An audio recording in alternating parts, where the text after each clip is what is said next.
Welcome back, chums. My name is LastKnownMeal, and today in Cyberpunk 2077 we're gonna be talking about update 2.1, all of the details and features that we're gonna be getting on December 5th with the release of Cyberpunk Ultimate Edition and along with the update 2.1. So today CD Projekt Red had the Red Streams again where they talked about all of the upcoming features. As always, I went live. Thank you so much for stopping on the stream. We had more than 2,000 people tuning in, which is a dream come true, so thank you a lot. So first things first, one of the biggest features which we're gonna be getting in update 2.1 is the long-awaited metro system.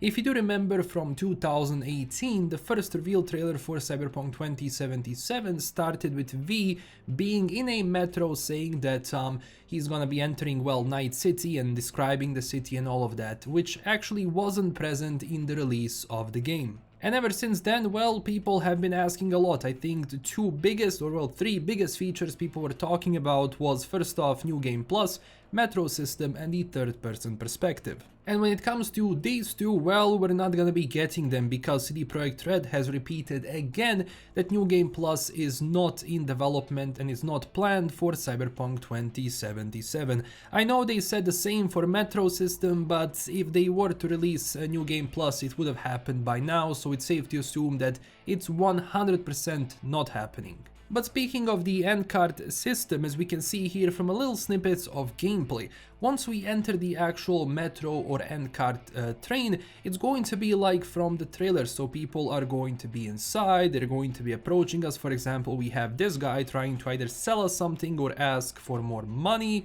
So it's interesting that they did this way because, well, it raises the immersion to a whole different level, especially if you are a role player. Well, this is going to be a fantastic news. From this image we can see some of the lines, or well, the metro lines we're gonna be able to go through. So I believe they said there are 19 stations in general. So once you enter the train, you're gonna be able to get off at the station you want. As we can see on the top of the train, I think this is going to tell us at what station we are, so keep a lookout for that. And basically all of the Night City is covered through this metro system, so depending on which line you're gonna be going into, it's the one which is gonna be taking you to a location that you want, which is very nice, and honestly I'm glad that this is finally added.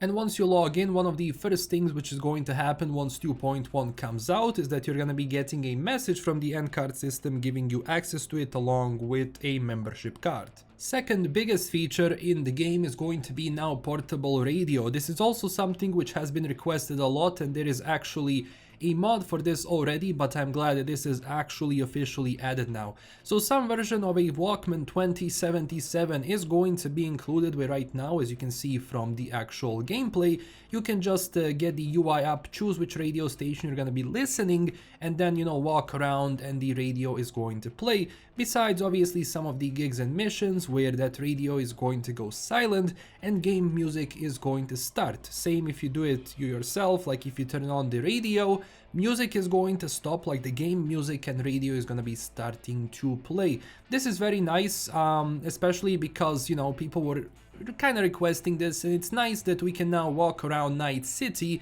and actually listen to music outside of our vehicle. Another big feature which is coming into Cyberpunk 2077 Update 2.1 are also repeatable races. So yes, racing is finally and properly coming into Night City, besides the quest chain that you all know about. And when it comes to driving and, well, races in general, racing was probably one of my biggest minuses and negatives for the original game when it came out, because, well, the cars behind you when you were driving weren't really driving forward, they were just crashing behind and respawning, and even if you draw like a perfect lap, let's say, and you made one simple mistake, they're going to spawn behind you, overtake you, and that's pretty much it, which is something I definitely didn't like. So now with this update and some of the footage we have seen, like, it seems that cars are definitely going to be aggressive when they follow you around, but it does seem that they know how to drive, so we'll see once this comes out. But in general, I'm happy that these things are going to be now in the game, because, well, more activities you're able to do, especially repeatable ones, well, it makes the game better and more immersive, because once you finish everything, you're still gonna be having content to do. With this, they're also going to be adding new vehicles into the game, including, I believe they said 5 new bikes into the game. So finally, because they added a lot of cars, but not too many bikes. But those bikes are going to be variations of the existing companies or, well, brands that we have in the universe itself. I do wish one of those bikes is going to be something like a Harley or maybe a chopper in that sense, because I think that would be cool. And we don't have a similar bike to it, so maybe it happens, maybe it doesn't, but once it does, of course, I will go through all of the new vehicles, including a new Porsche 911, and this one is going to be the Cabrio version without the roof, and it's going to have this new finish. On the back is going to be yellow, and then the front, like, it's going to be similar to the 911 that we already have in the game. But when it comes to bikes in general, there are two big things. First off, from the bike right now, you're gonna be able to use throwable weapons and knives. So if you're driving around and you want to throw an axe or you want to throw a knife, you are gonna be able to do that. And also vehicles, especially bikes now, are going to be kind of glued to the ground in a sense, so you're gonna be able to do a lot of things like wheelies and even like do a full flip. For example, even on walls in this location that they're showing, like, you can literally drive around and you can drive like throughout this tube, and the bike is going to stay as is. This was actually impossible to do before, so it's gonna be interesting to see how those bikes are gonna be behaving now, especially if you're driving at high speeds and something similar to it. Also, bosses are gonna be getting new features and redesigns. So for example, boss fights with Adam Smasher, most likely with Oda and everyone else, well, they're going to be revised now. The problem with Adam Smasher before is that by the time you arrive to fight Adam Smasher, you're kinda too OP anyway, and he wasn't really that big of a deal to fight for a lot of people. So right now, with added features and added new mechanics, well, he's gonna be more deadlier, he's gonna be following you around, he's going to be a lot more aggressive, so hopefully it's going to make the experience a little bit more difficult and at the same time, well, better. One more thing which is going to be added in update 2.1 is also that your actions have consequences. So for example, right now, if you go and attack some gangers, if you go after Valentinos, animals, if you go shoot up their bar or something like that, well, they're gonna be coming after you, they're gonna be sending people after you, and there's gonna be certain hit squads which are gonna be going after you throughout the city. I think this is nice because, I'm gonna be honest, like, with all the stuff you do to all of the gangs as one person in the game, it was kinda interesting that you didn't have too many repercussions for it, but right now that's going to change for better.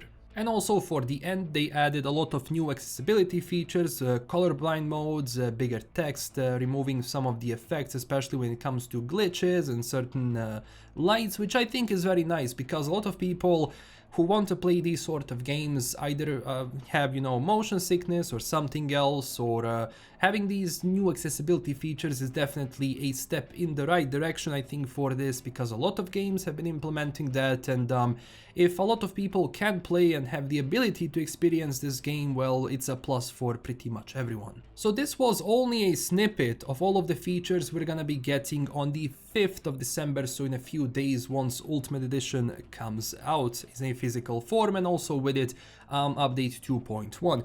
I do have a PSA. If you have any mods, keep in mind that you have to delete them, and I would also recommend deleting the actual folder that you have Cyberpunk in, because even if you remove all of the mods, there is a lot of the little files which stay within Cyberpunk directory, and it can cause your game to crash or not start at all. You're gonna be getting those script errors. So in order to stop that, I recommend actually deleting the entire folder that you have for Cyberpunk. Don't worry about saves. Saves are in a different location, but as always, if you're working with mods, if you're doing that, I always recommend backing up your saves if you can. Because, you know, if something breaks or a mod causes any issues, you're always going to be able to have access to your previous saves. Don't be playing around with that, because if something gets corrupted, it can become problematic. We know with the release of 2.0, PlayStation had that problem where some of the saves got corrupted, and that's definitely not a good thing. As I said, that's it for today. Thank you so much for watching. If you enjoyed this video, don't forget to smash that like and subscribe button. Also, let me know down below in the comments which feature are you looking forward to the most and what did you think about update 2.1 so far. It was definitely a surprise. I wasn't expecting a fan service, especially after 2.0. Huge thanks to my current Patreon supporters, and if you want to stay updated with all of the latest news and everything besides subscribing, you can check me out on Twitter or join our Discord server where we talk about all of these things a lot more. This is LKM signing out, stay classy chooms, and I will see you in the next one. Bye bye.